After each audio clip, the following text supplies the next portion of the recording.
Hello વિદ્યાર્થી મિત્રો, open study point open for all ચેનલમાં આપનું હાર્દિક સ્વાગત છે. આજે આપણે શીખીશું ધોરણ 6 વિષય સામાજિક વિજ્ઞાન ની સ્વ અધ્યયન પોથીનો પાઠ 9 આપણું ઘર પૃથ્વીના પ્રશ્નોના જવાબની સમજ મેળવશું. તો ચાલો જોઈએ પાઠ 9 આપણું ઘર પૃથ્વીના પ્રશ્નોના જવાબની સમજ.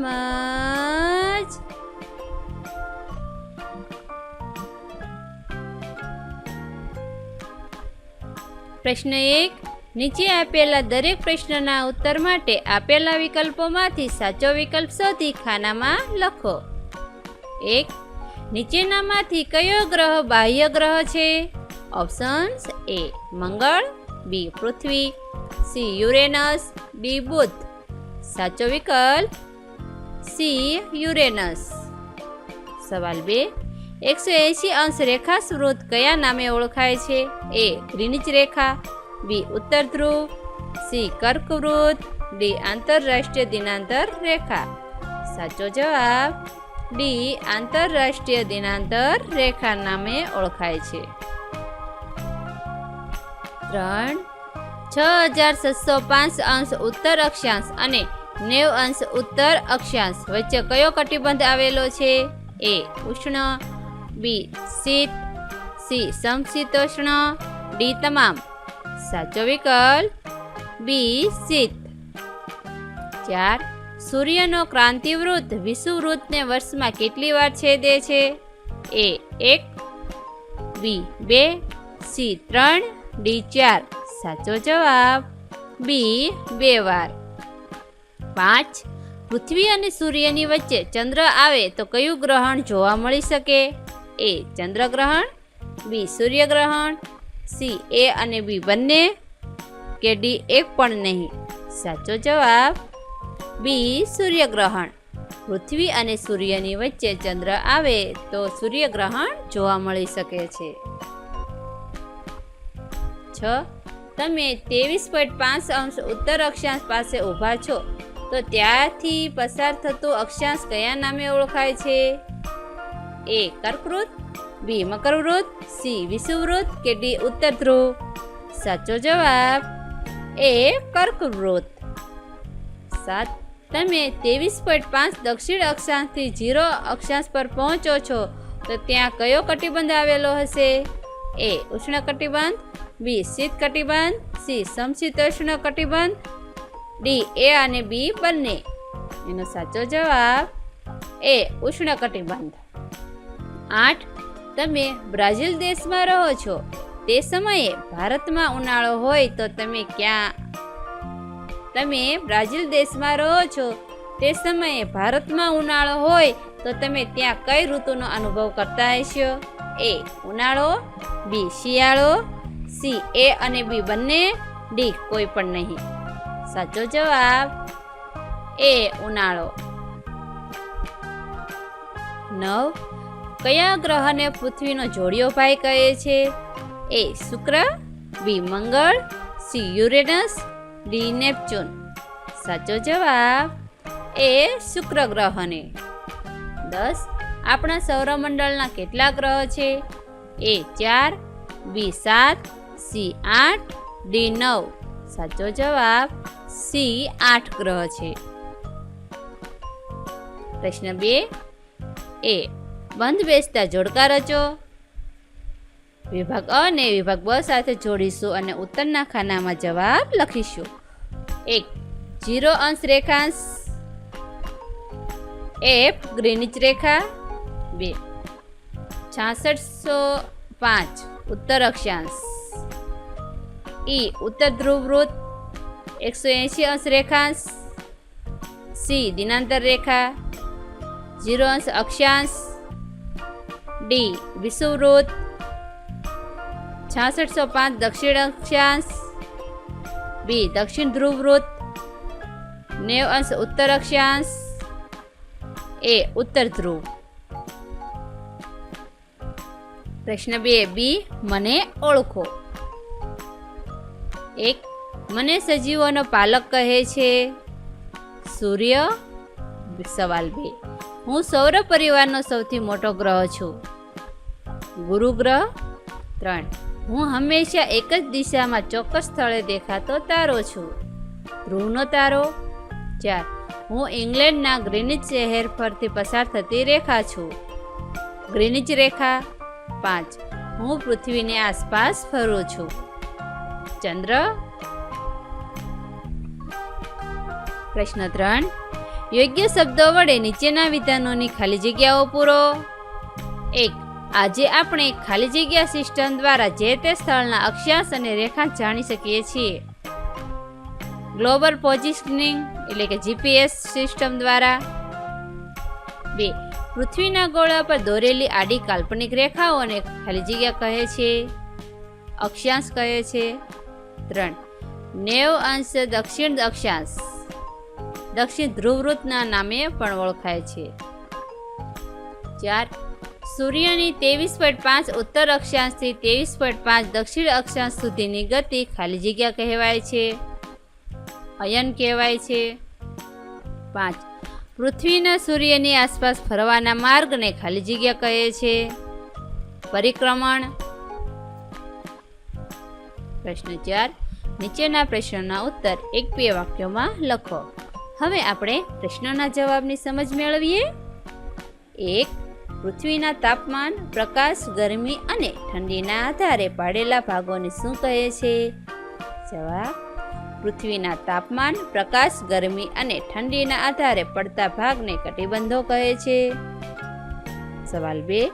પૃથ્વીની પોતાની ધરી પર ફરવાની ગતિને કઈ ગતિ કહે છે? જવાબ.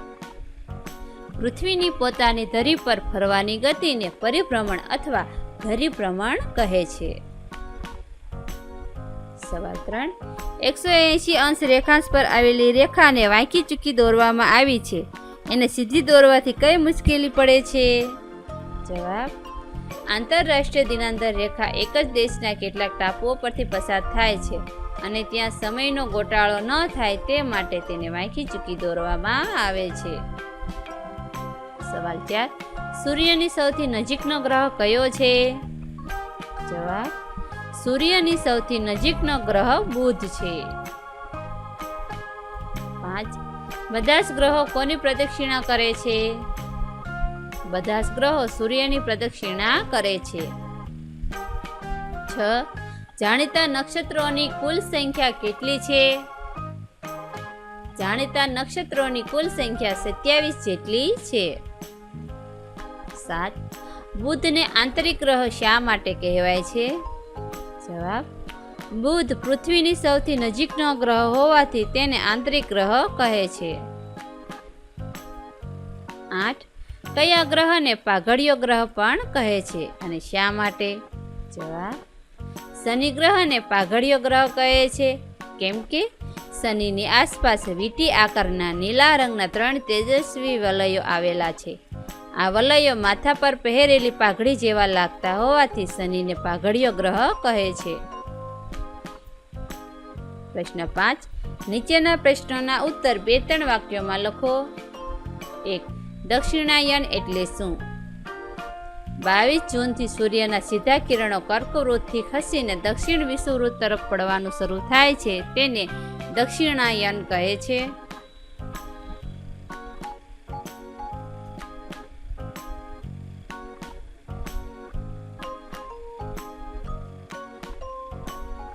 સવાલ 2. સંપાત દિવસ કોને કહે છે? સૂર્યનો ક્રાંતિવૃત્ત અને વિષુવવૃત્ત વર્ષમાં 2 વાર એકબીજાને છેદે છે.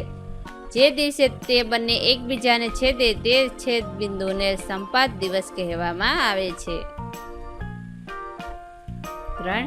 લીપ વર્ષ એટલે શું? હવે પછીનું લીપ વર્ષ ક્યારે આવશે? જવાબ. પૃથ્વીનું 1 એટલે વર્ષ 365 દિવસ અને 6 કલાક, પણ 6 કલાક એટલે કે ચોથા ભાગની ગણતરી કરવાનું અગવડ ભર્યું હોવાથી 365 દિવસોને વર્ષ પૂરું કરવામાં આવે છે.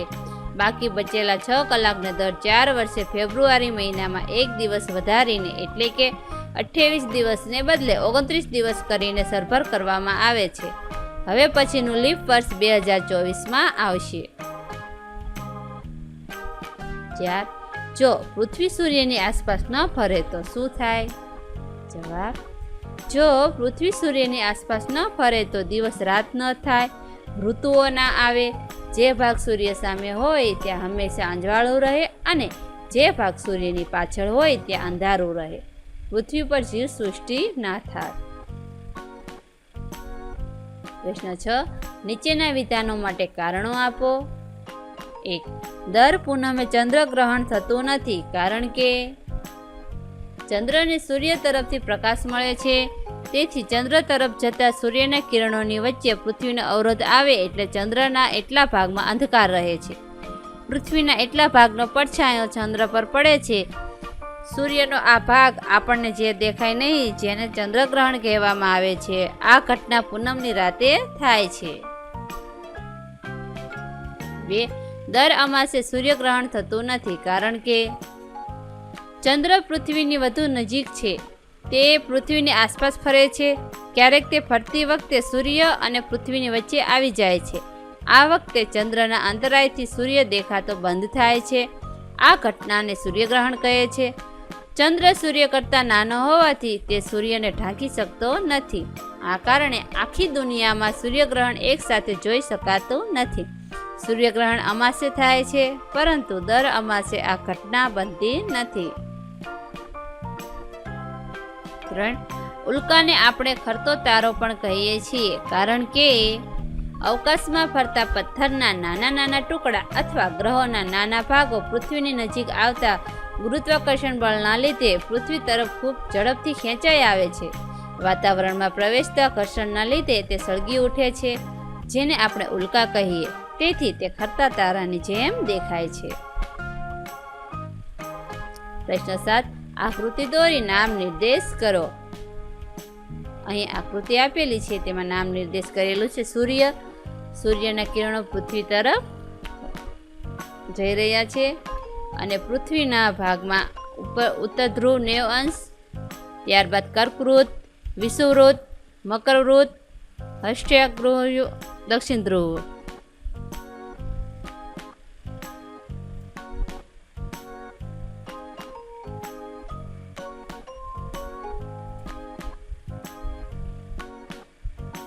ઉષ્ણકટિબંધ ભાગ જે વિષુવવૃત્તનો છે, આસપાસનો ભાગ. ત્યારબાદ ઉત્તર તરફ જતા સમશીતોષ્ણ કટિબંધ આવશે અને શીત કટિબંધ, અને દક્ષિણ તરફ સમશીતોષ્ણ કટિબંધ અને શીત કટિબંધ છેલ્લે આવશે. પ્રશ્ન 8. ટૂંક નોંધ લખો. 1. ચંદ્રગ્રહણ. ચંદ્રને સૂર્ય તરફથી પ્રકાશ મળે છે, તેથી ચંદ્ર તરફ જતા સૂર્યના કિરણોની વચ્ચે પૃથ્વીનો અવરોધ આવે છે, એટલે ચંદ્રના એટલા ભાગમાં અંધકાર રહે છે. ટૂંકમાં પૃથ્વીના એટલા ભાગનો પડછાયો ચંદ્ર પર પડે છે. ચંદ્રનો આ ભાગ આપણને દેખાય નહીં, જેને ચંદ્રગ્રહણ કહેવાય છે. આ ઘટના પૂનમની રાતે થાય છે. 2. પરિક્રમણ. પૃથ્વી પોતાની ધરી પર ફરતા ફરતા સૂર્યની આસપાસ પરિક્રમા કરે છે. પૃથ્વીની આ ગતિને પરિક્રમણ કે કક્ષાભ્રમણ કહે છે. સૂર્યની એક પરિક્રમા પૂર્ણ કરતા પૃથ્વીને 365 દિવસ અને 6 કલાક લાગે છે. તેથી પૃથ્વીની આ ગતિને વાર્ષિક ગતિ પણ કહેવામાં આવે છે. આ સમયગાળાને 1 વર્ષ કહેવામાં આવે છે. 3. કોઈ પણ 2 બાહ્ય ગ્રહો. યુરેનસ.